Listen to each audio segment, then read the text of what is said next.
الله والصلاة والسلام على رسول الله صلى الله عليه وآله وسلم. يا أيها الذين آمنوا إن تتقوا الله يجعل لكم فرقانا فما يازم من أنت አማኞች ሆይ ይላል። አላህን የምትፈሩና የምትጠነቀቁ ከሆናችሁ አላህ በዛ በተቅዋችሁ ሰበብ በልቦናችሁ ውስጥ ብርሃንን ያስገባላችኋል።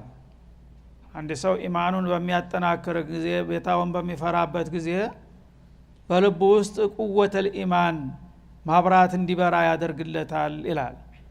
ያ ኢማን በሚፋፋና በሚበራበት ጊዜ ሐቅና ባጢልን በቀላሉ መለየት ይችላል ማለት ነው። ሹብሃ አያጠቃውም። ሰው ኢማኑ እየደከመ በመጣ ቁጥር ነው የሰይጣን መጫወቻ ሊሆን የሚችለው ማለት ነው። አላህን ከፈራ ራስክን ካቸነፍክ ግን በአጠቃላይ የሚመጡትን ነገሮች ሁሉ ሐቅና ባጢሉን በቀላሉ የምትለይበት የልብ ብርሃንና ባውዛ ይሰጣል ይላል። ወይከፍር አንኩም ሰይአቲኩም በዚህ መልክ ከቀረባችሁ ደግሞ ያለፉ ጥፋቶቻችሁና ስህተታችሁን ይሰርዝላችኋል። ወይግፊር ለኩም ምህረቱንም ያጎናጽፋችኋል።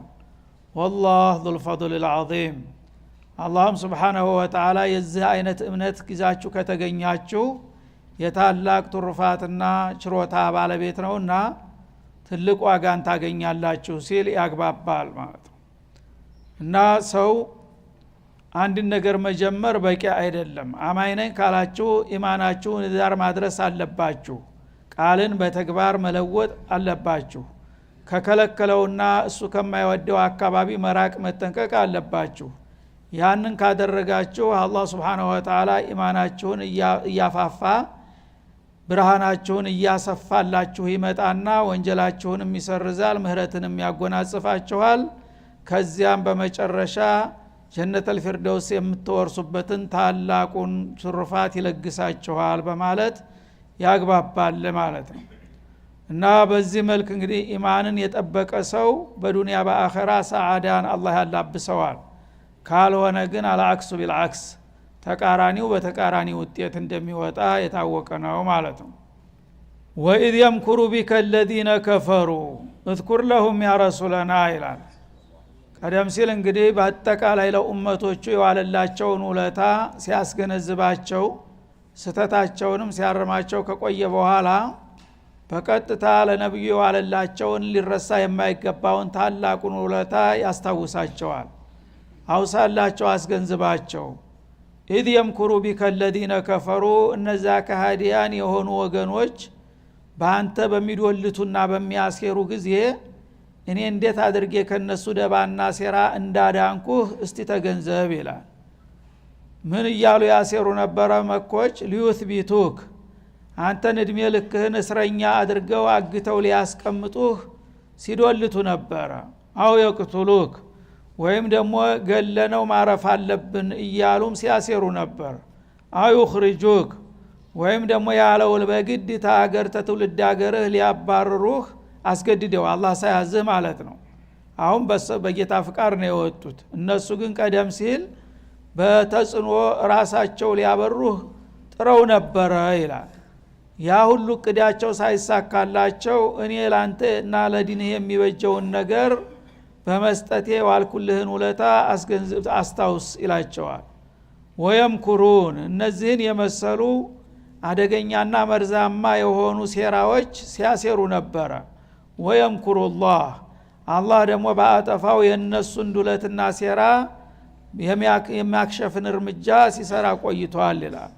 ወላህ ኸይሩል ማኪሪን አላህ Subhanahu Wa Ta'ala ከማንኛውም ሴረኛ ሁሉ የበለጠ ዘያጅ የሆነ ጌታ ነውና እነሱ ያሰቡት ነገር ሳይሳካ እኔ ቀመርኩልህ ጥሩ ውጤት ተሳካ ይላል አላህ Subhanahu Wa Ta'ala።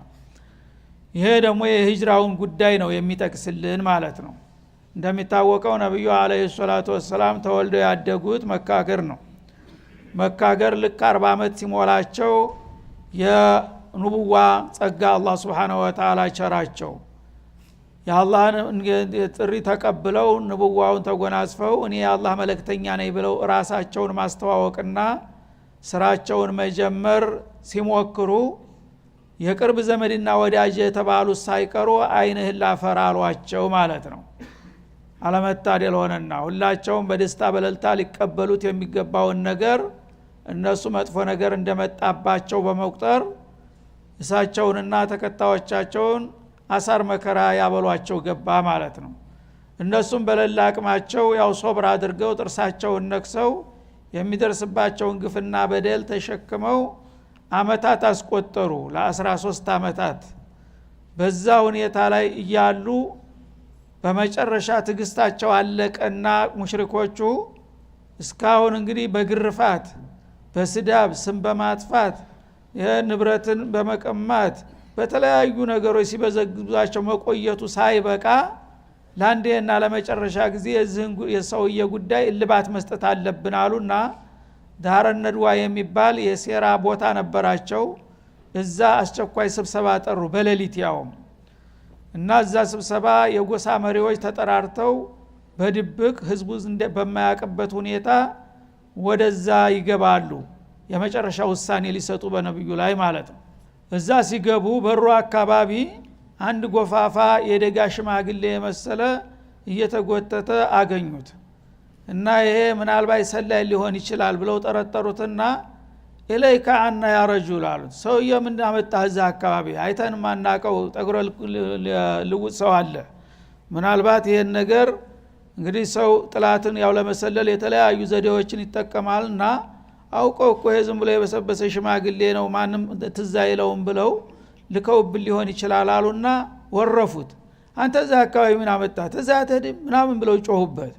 በሚጮሁበት ጊዜ አነ ሸይኹ ሚን ነጅድ አላቸው። እኔ ተሩቅ አገር ነው የመጣሁት፣ ወዴት ነው የምሄደው አሁን በምሽት አላቸው። የመጣሁበት ጉዳይ ደግሞ በጣም አሳሳቢ ነው፣ ለዚህ ሀገር ጠቃሚ መልእክትና ተልእኮ ይዤ መጣሁኝ አላቸው። ምንድነው እሱ ሲሏቸው ይሄ የሙሐመድ ነገር በጣም አሳስቦኛል አለ እና እናንተ እንዳሰባችሁት እነሱ ጨንቋቸዋል። ምን ፍቃን እያሉ እየተጨነቁ ነው ያሉት።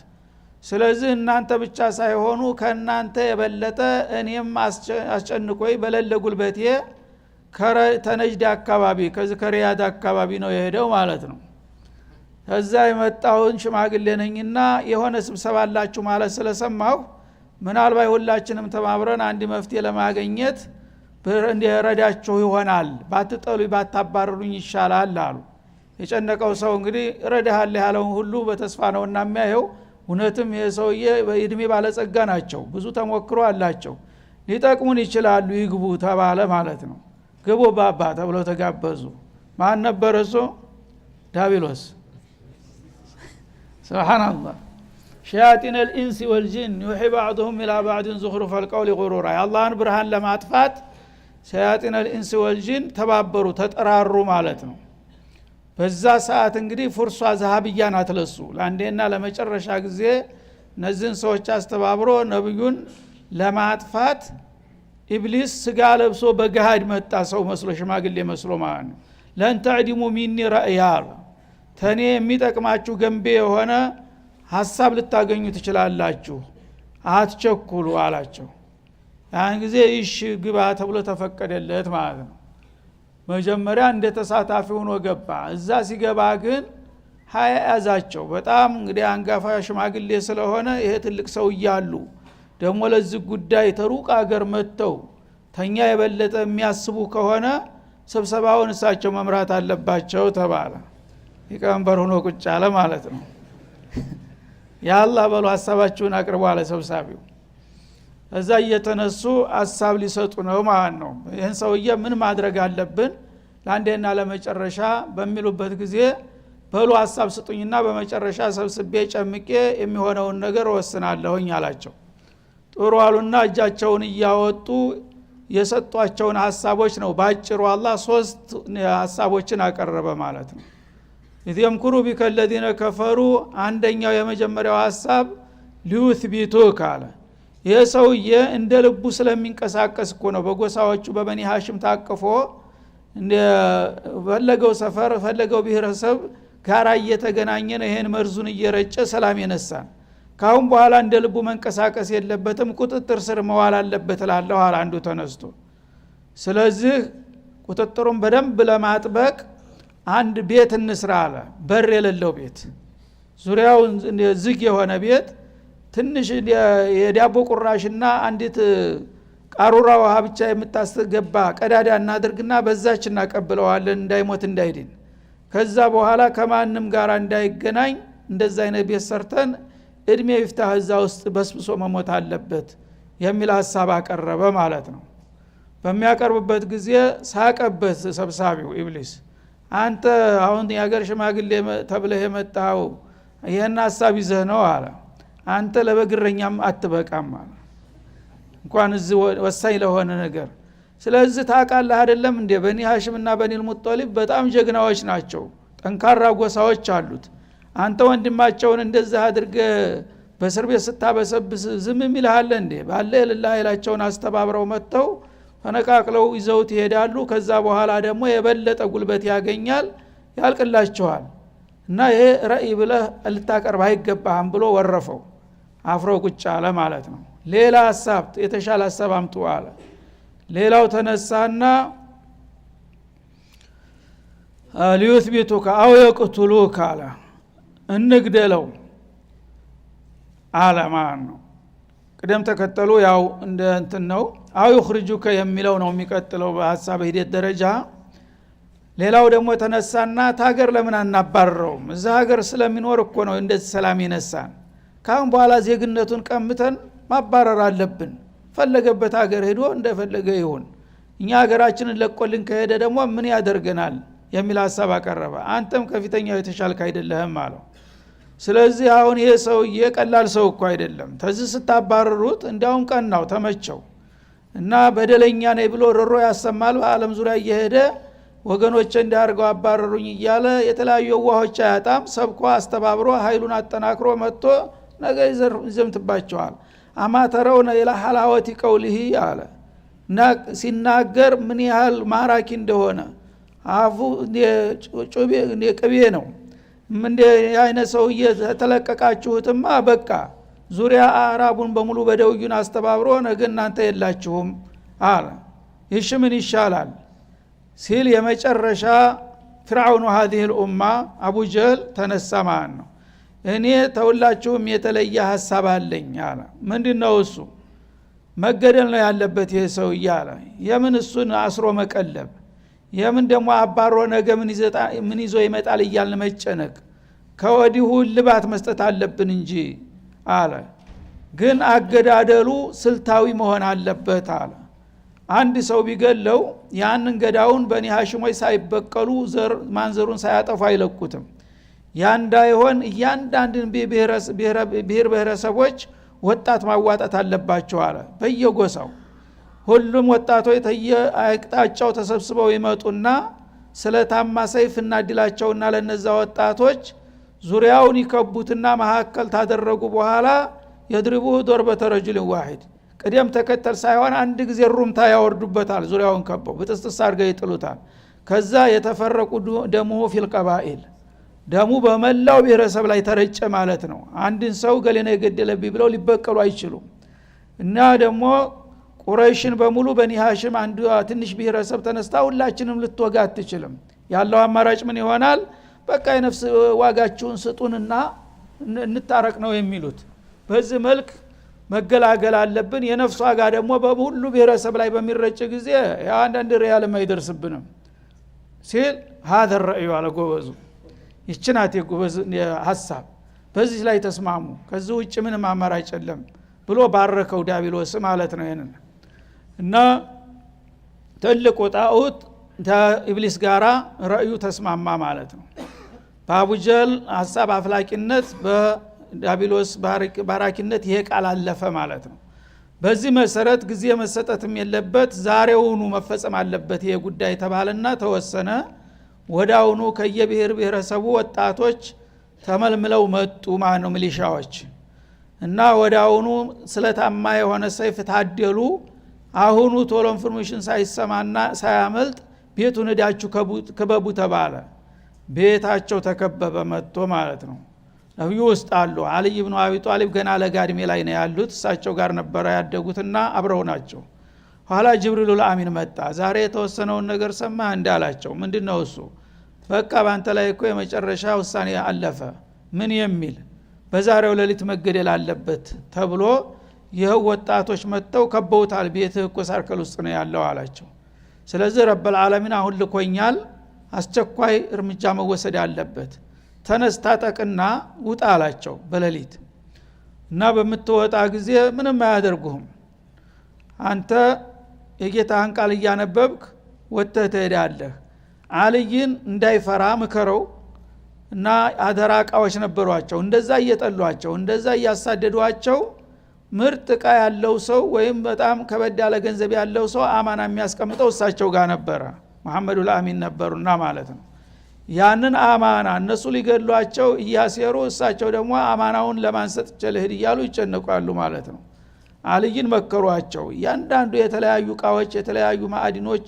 በከረጭት ታስረው ማስታወሻ ተጽፎባቸዋል ይሄ ገሌ ዕቃ ይሄ ገሌ ንብረት ይሄ ገሌ እየተባለ ያን ሁሉ አሳዩአቸው አስጠኗቸውና እነዚህን ዕቃዎች ለባለቤቶቻቸው አዲል እሱን ስትጨርስ ነገ ከነገ ወዳ ናቶሎ ወደ መዲና ነው መሄደው ብለው ነግረውታል ማለት ነው አንተ ደግሞ ምንም አይደርስብህ አይዞህ اللهم احفظه من بين يديه ومن خلفه وعن يمينه وعن شماله ብለው ዱዓ አደረጉለት የሳቸውን ብርድ ልብስ ያለበሱትና እነሱ ያው በሌሊት በጨረቃ ወራውርት ያያሉ ሁለት ሰው እንዳለ ማለት ነው ዙሪያው ተከቧል ጧት ሲወጡ ነው ምቱ የተባሉት ያኔ ቁመው በተጠንቀቅ እያሉ በር ከፍተው ወጡ እሳቸው ማለት ነው ፊት ለፊት እና ሲወጡ ሻሃቲል ውጁህ አሉ ወጃልና من بين يديهم سدا ومن خلفهم سدا فاغشيناهم የሚለውን አያት ነው የቀሩት ይባላል ያን በሚሆን ጊዜ በቁማቸው እንደ እንቅልፍ ነው ሰመመን ወሰዳቸው ዝም ብለው አያውቁም በማሽላ መካከል ስትሄድ እንደ ማሽላውን ከፈት እያረክ እንደምትሄድ ገፋ እያደረጓቸው አልፈው ሄዱ ማንም ሰው አላወቀም አፈር አንስተው ደግሞ ሻሃቲል ውጁህ ብለው ፊታቸውን ይክፋው ብለው ረጩባቸው ሰው እንግዲህ ነፍሱን ለማዳን በጥላት መካከል ተሽሎልኮ የሚሄድ ሰው አፈር መርጨት አለበት ይነቁብኝ አይነቁብኝ ብሎ ይጨነቃል እንጂ ሳቸው ግን በጌታቸው ጋር ያላቸው ቲቃ አፈር ረጩባቸው አፈሩ ሲረጩባቸው ልክ እንዲያደንዛዥ እጽ ሆነ ማለት ነው እንዳሉ ደነዘዙ እንቅልፍ ነገር ያዛቸው በዛ መካከል አልፈው ሄዱ አቡበክር ቤት ሄደው አቡበክርን አሰረስተው አስታጥቀው ይዘዋቸው እስተሚወጡና እስተሚነጋ ድረስ ማንም ሰው አልነቃም በቁመናው ያው ተገትሮ እንጨት መስሎ ይጠብቃል ሁሉም ማለት ነው ከዛ በኋላ የመጀመሪያ ሱብሃንአላህ ኢብሊስ አገር ሽማግሌ ሆኖ ስብሰባውን መርቶ ውሳኔውን አስወስኖ ሌሎች ሽማግሌዎች ወጣቶችን ልከው ወደ ቤታቸው ሄደው ተኝተዋል እሱ ግን ይሄን ነገር በቅርብ መከታተል አለብኝ ሙሽሪፍ አልዓም ሆኖ አብሮ ተሰልፎ ነበር እዛ ወጣቶቹ ጋር እሱም መጀመሪያ ነቃ ራሱ እንዲህ ሲል አዋራ ተነስሶበታል እና ተኝቶ ያቅም ይባላል ለመጀመሪያ ጊዜ እንቅልፍ የበልጥ ተቋደስ አይሄ መልት ይሄዳል ጎበዛለ እስቲራዝ አዋራ እናንተም ራስ ላይ ያለ ሁሉም እንዲህ ሲያራግፈው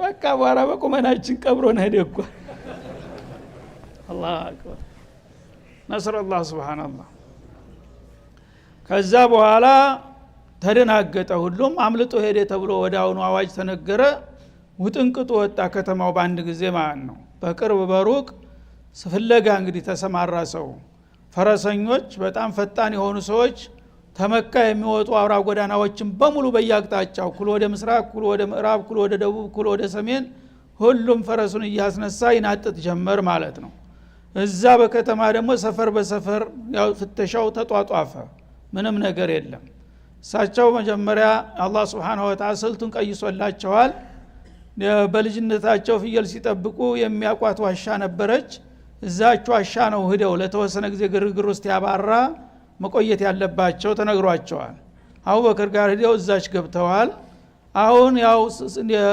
ፍለጋው ተጧጧፈ ለሶስት ቀናት ያህል ሁሉም እስተሚደክመው ድረስ ሮጠ ናጠጠ ምንም ነገር አልተገኘም ከዛ በኋላ ሁሉም ነገር ሲረትምና በቃ ተስፋ ሲቆርጡ ካሁን በኋላ አይገኝም ብሎ ሁሉም ረጭ ሲል አዘናክተው ተሶስት ቀን ቆይታ በኋላ ነው ወጥተው በቀይ ባህር ዳርቻ ባልታወቀ መንገድ ላይ ልዩ የመንገድ መሪ ቀጥረው ነበርና አብዱላህ ኢብኑ ኡረይቂጥ የሚባል እሱ ይዟቸው ጉዞውን ቀጠለ። በሰላም ተጉዘው ያው መዲና በ9 ቀናት ደረሱ ቁባ ማለት ነው። ያን ሁኔታ አላህ እንዴት አድርጎ እንዳወጣቸው ነው የሚገልጽላቸው። እንግዲህ በሰዎችና በኢብሊስ ትብብር ቢሆን ኑሮ አልቆላቸው ነበር የዛ ጊዜ። አላህ ግን ሱብሓነሁ ወተዓላ ወዳጁን አሳልፎ የማይሰጥ በመሆኑ ይወጣል ባልተባለ መልኩ እንደዛ ልናወጣ መቻላችንን አስታውስና ተገንዘብ። ያኔ በዛ ሁኔታ ያዳነህ ጌታ ምን ጊዜም ቢሆን አሳልፎ እንደማይሰጥህ ከዚህ ልትረዳ ይገባል። ወላሁ ያዕሲሙከ ሚነናስ እንደሚለው ቦታ ሰዎች አለኔ ፍቃድ የፈለገውን ነገር ቢያሴሩ ቢጥሩ ሊያጠቁህ አይችሉም ብሎ ነበር። እንዳለውም ያ ሁሉ ጥላት ያለባቸው በሰላም ተልቋቸውን ፈጽመው እድሜያቸው ሲደርስ እንደ ማንኛውም ሰው በህመም ሊሞቱ ቻሉ ማለት ነው። እና ያንን ሁኔታ አስታውስ የሚለው አላህ Subhanahu Wa Ta'ala እንደዛ ጥበቃና እንክብካቤ ባያደርግላቸው ኑሮ እንደ ጥላቶቻቸው ክፋትና ብዛት በአጭሩ ሊቀጩ በቻሉ ነበር ማለት ነው። ስለዚህ ሙእሚኖች ከዚህ ሊማሩ ይገባቸዋል። አላህ ያልሻው ነገር አይሆንም። የፈለገው ነገር ቢያስር ቢዶልት አላህ ሁን ያለው ነው የሚሆነው። ኢነላህ ባሊጉ አምሪህ እንዳለው ማለት ነው። ይሄ ለወደፊት ስንቃችሁና መመሪያችሁ ሊሆን ይችላል። እኛ የምንችለውን ያህል ከሞከርን ተተንቀሳቀስ የሚጠብቀንና የሚረዳን አላህ ነው የሚል መልእክት እንድትማሩ ነው የሚፈልገው ማለት ነው። ወኢዛ ቱትላ አለይሂም አያቱና እነዚህ ከሃዲዎች ደግሞ የኛ አንቀጾች በሚነበቡና በሚቀረቡላቸው ጊዜ በነብዩ አንደበት ቃሉ ይላሉ የድርቅናቸው ብዛት ቀር ሰሚዕና የምትለውን ሰማንህ ይላሉ በማጣጣል መልክ ማለት ነው። እንግዲህ እሳቸው ሄደው ጌታ እለት ተለት በሚያወርድላቸውን ቁርአን ያነቡላቸዋል ማንንም ሳይፈሩ። እዛ ጊዜ ይሰሙና ያ ነገር አይዋጥላቸውም ሸካ አለባቸውና ማለት ነው። በቃ ሰማንህ ያው አጉል ዜማህን ነው የምታነበንበው አይደለም ይሏቸዋል። ለው ነሻው ለቁልና ሚስለ هذا ሱብሃንአላህ እኛም እኮ ብንፈልግ ኑሮ አንተ የምታነበንበውን አይነት ዜማ ማለት እንችል ነበረ። አንተ ዝም ብለህ ሰዎችን ለማደንዘዝና ለማታለል ወህይ ከጌታ ዘንዳ ራእይ መጣልኝ እያልክ ጧት ማታ ይህንን ዜማህን እየመጣ አታነብንብብን። እኛም ሰውን ማታለል አንፈልግም እንጂ አሉ ታማኝ ከመሆናቸው። እንዳንተ እኮ መቀባጠር እንችል ነበረ። ያንተ አይነት ቁርአን እኛም መናገር እንችላለን ማለታቸው ነው። ግን እኛ እንዳንተ ወስላታዎች አይደለንምና የማይሆን ነገር አናነበንብም ማለታቸው ነው። ብንፈልግ ኑሮ እንዳንተው ያንተ ዜማ አይነት ማቅረብ ይቻል ነበር አሉ። ይሄን ያለው ደግሞ ነድር ኢብኑ አልሐሪት የሚባለው ሙጅሪም ነው። እሱ በንግድ ስራ ወደ ኢራን ሀገር ብዙ ጊዜ ይሄድ ነበር። ኢራን በዛ ጊዜ በወቅቱ የነበሩት ሀያል ከሚባሉት ሀገር አንዷ ነበረች። ኪስራ የሚባል ንጉስ ነበርና መጁሲዎች ናቸው። ከዛ የነሱን ተረተረትና እንቆቅልሽ ጋዜጣ እየሸመተ አሮጌ ጋዜጣ ይዞ ይመጣና ማንበብም ይችል ነበር። ነብዩ አለይሂ ሰላቱ ወሰለም በአደባባይ መተው የተወሰኑ አያቶች አንብበው ዘወር ሲሉ በሉ የሙሐመድን ዜማ ሰማችሁት አይደል ደግሞ የኔን ስሙኝልና እሳቸው ሲወርዱለት በመድረኩ ተተክቶ እሱ ደግሞ ያን የበሰበሰ ጋዜጣ ያነብላቸው ነበር። ስለዚህ ብንፈልግ እኮ እኛም እንዳንተ ማለት እንችላለን። ግን ሰውን ስራ ላለማስፈታትና ላለማጃጃል ብለን እንጂ ይሄ ምን ቁም ነገር አለው ይሉ ነበር ማለት ነው። ኢን هذا الا اساطير الاولين አንተ የምታነበንበው ነገር የወትሮ ሰዎች እንቆቅልሽና አጉል ከንቱ ተረት ነው እንጂ እንደምትለው የአላህ መልእክተኛና ቁም ነገር ያለው ነገር አይደለም እያሉም ያጥላሉና ያንቋሽሹ ነበር። ግን ይሄን ነገር ቢችሉ ኑሮ አይተውትም ነበር አይችሉም እንጂ። አልበለዛማ ሰው ጥላቱን በተመሳሳይ መልኩ ተከራክሮ በቃል መመለስ ከቻለ ማን ነው ጅል ወደ ጦርነት የሚሄደው? ጦርነት ስንት ነገር ይከልፋል። ገንዘብን ያወድማል፣ ጉልበትን ህይወትን ይቀጥፋል፣ አካልን ያጎላል። ተዛ በፊት አንተ ቃልን በቃል መወዳደር ከቻልክ ቀላል ነገር ነበር። ቢችሉ ኑሮ ያ ነበረ ጥሩ ቀላሉ አማራጭ። ግን እነሱ ውሸታቸውን ሌላውን ተራውን ሰው ለማታለልና ለማዘናጋት እኛም የሱ አይነት ዜማ እኮ ማነብን ብንፈልግ እንችል ነበር እያሉ ይዘባርቃሉ ማለት ነው።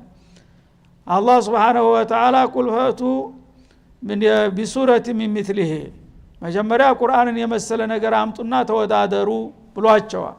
ያ ሲያቅታቸው ደግሞ ቢአሽሪ ሱወሪን ቢያንስ 10 ምዕራፎች አምጡና ተወዳደሩ።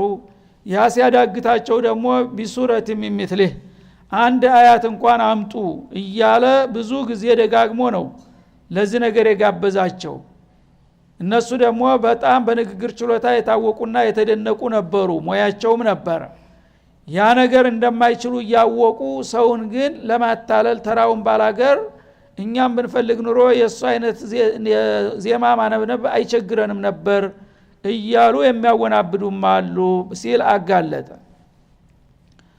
ከዛም አልፈው እንዳውም በጣም የሚያሳፍርና ታሪክ የማይረሳው ጠባሳ ምን አሉ? ወይዝ ቃሉ اللهم ወደ በድር ዘመቻ በሚወጡ ጊዜ ዱዓ አደረጉና አቡ ጀህል ማን ነው ነስር አላህ እንዲሰጣቸው ምን የሚል ዱዓ ነው? ካዕባ ሙልተዘሙን ይዘው اللهم ان كان هذا هو الحق ይሄ መሐመድ ይዞ የመጣው ነገር እውነት ከሆነ ምን عندك ካንተ የመጣ እውነት ከሆነ እንደሚለው فامطر علينا حجاره من السماء ከሰማይ የሆነ ዝናብ አውርድ የድንጋ ዝናብ አውርድብን የሚሉ ጅሎች ናቸው ይላል አላህ Subhanahu Wa Ta'ala።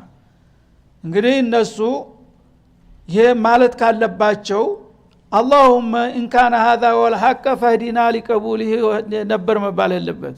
ይሄ ነገር ሐቅ ነው እያለን ነው፣ እኛ ግን ባጢል ነው ብለን ነው የምንከራከረው። እውነት እሱ እንደሚለው ሐቅ ከሆነ ሐቁን ለመቀበል እርዳን ነበር ማለት ያለበት አቂል የሆነ ሰው። እነሱ ግን በሱ በኩል ከሚመጣውን ሐቅ ከመቀበል እንደ ቀውሙ ሉጥ ድንጋይ ቢዘንብብን ይሻላል። ሱብሃንአላህ። ራሱን በራሱ እንደዛ አርጎ የሚረግም ይችላል። ፈረደበት ሰው እንደዚህ ነው። እና የነብዩላህ ሉጥ ህዝቦች አላህ ድንጋይ በላያቸው ላይ አዝንቦ ነው ጨፍጭፎ በመርዛማ ድንጋይ ያጠፋቸው። እሱ የሚለው ነገር እውነት ከሆነ ይሄንን የመሰለ እውነት ምንክድ ወንጀለኞች ነንና በልስቲ የዛ አይነት ዝናብ አውርድብን እንግዳ በማለት ተሐዲ ያደርጋሉ ማለት ነው። እና ይሄንንም ያለው አቡ ጀህል ነው። አቡ ጀህል ያው ተመካ ሲወጣ اللهم اقطعنا للرحم واتانا بما لا نعرف አለ فاحنه الغداء እና ከሁለታችን ዝምድና ቆራጩ ማን እንደሆነ ታውቃለህ? እሱ ነው ዝምድና የቆረጠው የበታተነን አለ። እንደገና የማይታወቅ አዲስ ዘይቤ እስላም የሚባል ነገር አምጥቶ ችግር የፈጠረብን እሱ ነው። ተሁለታችን ማንኛው ለጸረ አገር ጸረ ሰላም መሆኑን ታውቃለህና ነገ የመጨረሻ ልባት ስጠው ብሎ ረገመ። አላህ እሺ ብሎ እስቲጃባ ሰጠው ማለት ነው።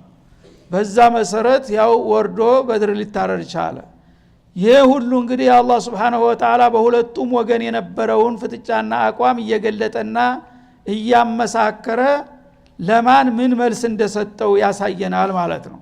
ለምን ታሪክ ማስተዋወት ነውና ለሚመጣው ተውልድ በሁለቱም በኩል የነበረው አቋምና አስተሳሰብ ምን እንደሆነ ለማሳየትና ትምህርት ለመስጠት ማለት ነው።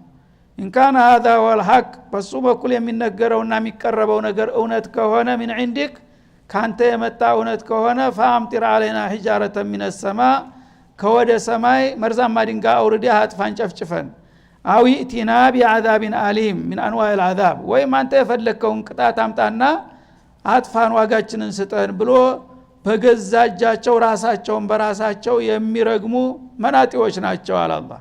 سأل سائل بعذاب واقع للكافرين እንዳለው እና አጥፋን ብሎ ሰው ራሱን ይረግማል። ጥላታችን ያመጣው ነገር ኸይር ከሆነ አንተ ኸይሩን ምረጥልን ማለት ሲገባው በጥላት የበኩል የመጣን ኸይር ከመቀበል ብጠፋ ይሻለኛል። የድርቅናቸውና የክፋታቸው ብዛት ማለት ነው። ይህን የሚሉ ጉደኞች ናቸውና በዚህ መልክ ራሳቸው ጸልየው እና ተመኝተው ለምነው ያመጡት ጣጣ ነው የደረሰባቸው። እንዲህ አይነቶችን ግፈኞች ታዲያ ምን ይጠበቃል? በማን ተፈርዳላችሁ ብሎ አላህ Subhanahu Wa Ta'ala ለሰው ልጆች የህሊና ውሳኔያቸውን እንዲሰጡ ነው። እንዲህ የሚሉ ሰዎች ነበሩ። እኒህ አይነት ሰዎች መጥፋት አለባቸው ወይስ በማለት ለታሪክ ትዝብት ለትችት አጋለጣቸው። هذا وصلى الله وسلم على النبي وعلى اله